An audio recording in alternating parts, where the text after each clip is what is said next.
Kürt alfabesinde vurgulu harfler. Vurgulu harflerden kastımız P, Ç, T, K harfleridir arkadaşlar. Bunlara bir de L, R harflerini ekledik. Bunlar vurgulu olmasa da farklı okunuyor. Hemen P harfinden başlayalım. P harfi Kürtçe'de iki şekilde okunur. Bakınız par, pere, pay, para anlamında. Bir de bar, bez. Bar geçen yıl, bez koyun. Ç harfi yine iki şekilde. Çar, çıma. 4 ne için? Cem, cerm. Dere, deri. T harfi yine iki şekilde. Tükes. Hiç kimse demek. Dö. Sen demek. K harfi de arkadaşlar doğru söylemezseniz yanlış anlaşılır. İki şekilde okunur. Ker, ger. Ker eşek, ger sağır demek. Şimdi bu geçtiğimiz 4 harfin temel özelliği şu.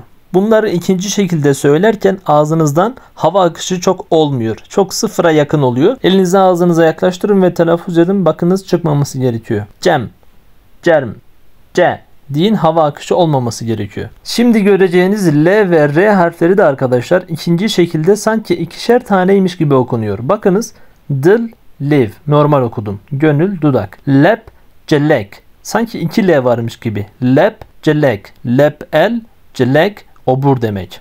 R harfi ise arkadaşlar şöyle okunur. Bakınız ilk sırada normal. Gür, gran.